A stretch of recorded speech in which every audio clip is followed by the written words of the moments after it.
Ya, selamat sore pemirsa. Senang sekali saya dapat menemani waktu sore Anda. Kami hadirkan catatan peristiwa, mengupas lebih dalam dan lebih terpercaya. Bersama saya Rinda Audina, berikut catatan redaksi persiapan Pilkada serentak.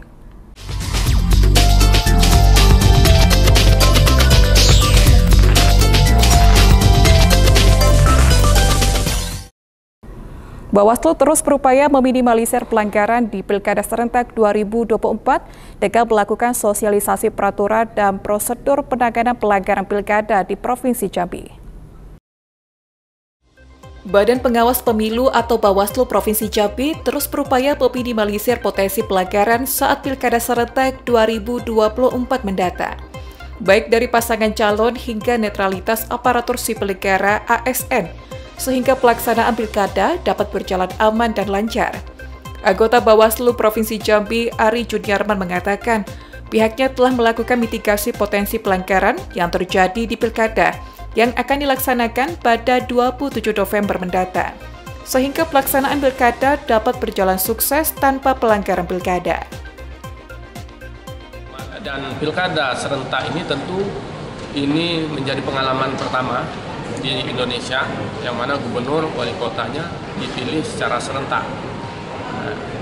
Nah, tentu semua potensi pelanggaran sudah kita mitigasi dan kemudian kita lakukan pencegahan, salah satunya dengan sosialisasi ini, sehingga harapannya bisa meminimalisir pelanggaran yang terjadi. Dan pemilu kemarin menjadi pengalaman bagi kita bagaimana kelemahan pelanggaran yang terjadi pada pemilu 2000 yang baru kita lewati, yang tahapannya masih jalan, itu bisa untuk memperbaiki pilkada di 2024 ini. Misalkan ada yang syarat atau dokumen syarat yang itu bisa kemudian membatalkan bakal calon ini menjadi calon. Pelaksanaan pemilu 14 Februari lalu menjadi catatan Bawaslu Provinsi Jambi, sehingga diharapkan potensi pelanggaran saat pemilu tidak terjadi saat Pilkada serentak 2024 nanti. Rian Chen, JEK TV melaporkan. Dalam rangka menyamakan persepsi bersama lintas sektoral, Bawaslu Provinsi Jambi melaksanakan sosialisasi dan peraturan prosedur penanganan pelanggaran pemilihan tahun 2024 di Provinsi Jambi. Amanat Undang-Undang Nomor 6 Tahun 2020 dalam pelaksanaan pemilihan terdapat potensi pelanggaran, yakni pelanggaran administratif, pelanggaran pidana, pelanggaran kode etik, pelanggaran pemilu, dan pelanggaran peraturan perundang-undangan lainnya. Melihat bahwa Bawaslu memiliki kewenangan dalam melakukan pencegahan pelanggaran dan juga sengketa, maka Bawaslu berkepentingan untuk memastikan agar terciptanya pelaksanaan pemilihan yang sadar hukum dan minim pelanggaran. Kendati demikian, apabila terdapat laporan dan temuan, maka Bawaslu tetap melakukan penindakan sesuai dengan peraturan perundang-undangan yang berlaku, dengan menjunjung tinggi kepastian dan keadilan. Berdasarkan hal tersebut dan dalam rangka menyamakan pemahaman dan pola penanganan pelanggaran pemilihan, maka dipandang perlu melakukan koordinasi dan merajut pola pemahaman yang sama lintas sektoral dalam kegiatan sosialisasi peraturan dan prosedur penanganan pelanggaran pemilihan tahun 2024 di Provinsi Jambi. Anggota Bawaslu Provinsi Jambi, Ari Juniarman mengatakan bahwa pilkada yang jurdil menjadi cita-cita bersama dan saat ini juga sedang berjalan, serta sekarang sudah masuk penelitian persyaratan calon. Dan dalam waktu dekat akan masuk tahapan krusial dan juga akan menyita dan menarik banyak perhatian sebuah elemen masyarakat, yaitu tahapan kampanye yang akan dimulai pada 25 November mendatang. Melalui kegiatan ini, Bawaslu mengajak semua untuk tentunya menjaga kualitas, integritas, dan keadilan pemilihan dalam rangka untuk mendapatkan kepercayaan publik terhadap demokrasi di negeri ini.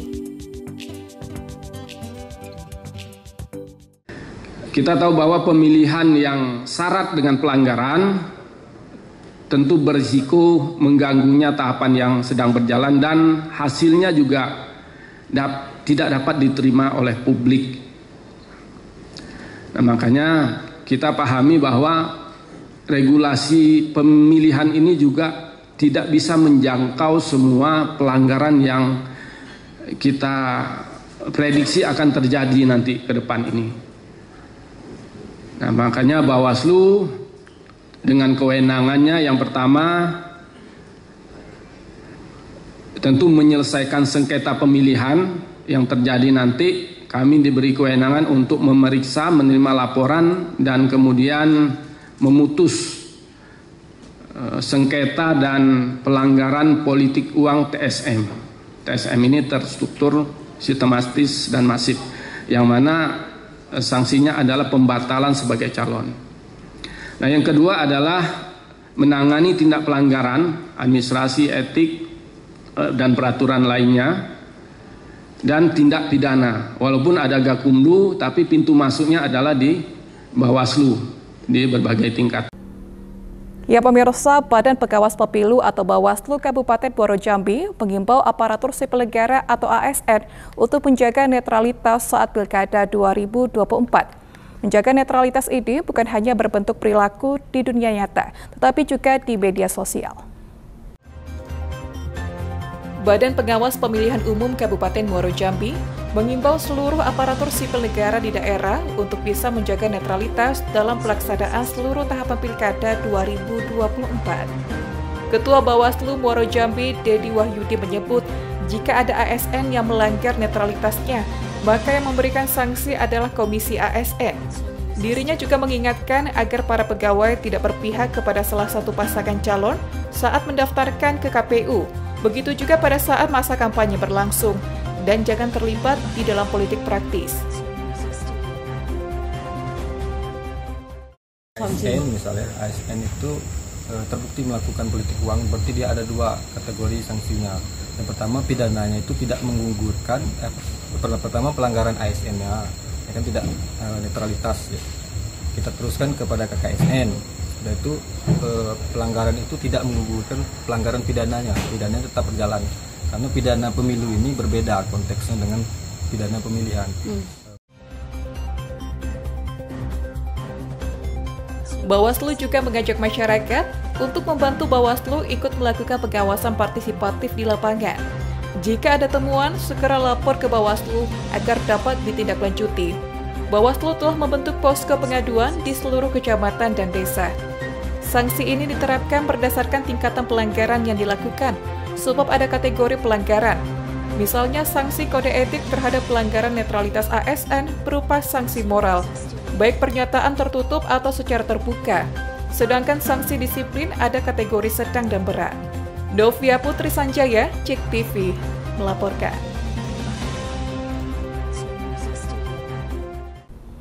Pemirsa, Sekretaris Daerah Batanghari Muhammad Azan mengimbau untuk tetap menjunjung tinggi netralitas ASN pada Pilkada Serentak 2024. Ia mengatakan jika segala bentuk pelanggaran netralitas ASN akan ditindak sesuai peraturan yang berlaku. Menjelang pemilihan kepala daerah serentak pada November 2024 mendatang, Sekretaris Daerah Batanghari Muhammad Azan mengimbau kepada seluruh ASN dalam lingkup Kabupaten Batanghari untuk tetap menjunjung tinggi netralitas. Hal tersebut dipertegas dengan dikeluarkannya imbauan Komisi Aparatur Sipil Negara tentang atensi netralitas ASN pada Pilkada Serentak 2024, serta edaran Bupati Batanghari tentang netralitas ASN dalam pelaksanaan pemilihan umum dan pemilihan kepala daerah serentak tahun 2024. Benar, memang tentu dalam rangka kita pelaksanaan atau tahapan Pilkada Serentak untuk tahun 2024 ini, tentu sekali lagi terima kasih Bapak Media, kawan-kawan media untuk membantu dalam rangka untuk mengevaluasi, melihat berkenaan dengan kami ASN ini.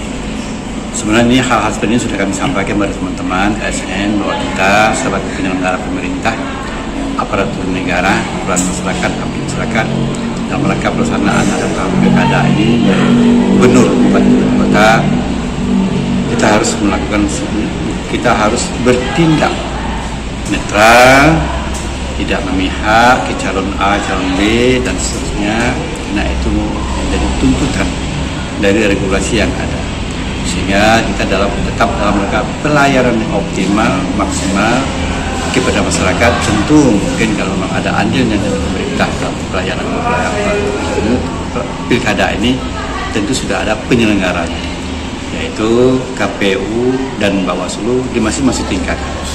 Sehingga kita pemerintah daerah dalam tentu ASN cukup memonitor pelaksanaan giat-giat yang ada atau tahapan-tahapan yang dilaksanakan oleh KPU dan Bawaslu. Ini terkait Muhammad Azam menegaskan apabila terdapat oknum ASN yang melanggar, pemerintah Kabupaten Batanghari akan berkoordinasi bersama Bawaslu dalam melakukan penindakan. Lebih lanjut, Muhammad Azam juga meminta kepada awak media untuk dapat membantu melaporkan jika ditemukan oknum ASN yang melanggar prinsip-prinsip disiplin ASN. Muhammad Aryuda, Cek TV, melaporkan. Pemirsa, masa perbaikan dokumen persyaratan pendaftaran Bacakada telah berakhir pada 8 September lalu. 3 Bacakada yang semula dinyatakan belum memenuhi syarat, KPU memastikan telah memperbaiki persyaratan. Dan informasi ini menutup perjumpaan kita kali ini. Mewakili tim redaksi yang bertugas, saya undur diri dan sampai berjumpa lagi. Komisi Pemilihan Umum Kabupaten Muaro Jambi telah menerima dokumen perbaikan syarat bakal calon kepala daerah dari 3 pasangan Bacakada yang semula dinyatakan belum memenuhi syarat. 3 Bacakada peserta pemilihan kepala daerah, bupati, dan wakil bupati Muaro Jambi tersebut telah menyerahkan dokumen kepada KPU pada 8 September lalu. Bacakada yang menyerahkan perbaikan persyaratan yakni Bambang Bayu Susedo Junaidi Mahir, kemudian pasangan Zuwada Sawaludin, dan pasangan calon Masda Busro dan Zulkifli. KPU memastikan penyerahan dokumen perbaikan berjalan lancar dan dokumen hardcopy persyaratan dinyatakan lengkap. Komisioner KPU Divisi Teknis Penyelenggara Aristo mengatakan, KPU kini telah meneliti dan verifikasi kembali dokumen 4 bakal calon kepala daerah yang mendaftar di KPU. Verifikasi berkas ini telah berlangsung 6 September lalu hingga 14 September mendatang. Baik, kemarin di tanggal 8 Agustus kemarin kan hari terakhir perbaikan dokumen persyaratan bakal calon bupati dan wakil bupati Kabupaten Muaro Jambi, dan alhamdulillah 3 pasangan calon yang kemarin masih belum memenuhi syarat, kemarin di tanggal 8 mereka sudah melakukan perbaikan dan sudah mengantar berkas hardcopy-nya ke kantor KPU Kabupaten Muaro Jambi.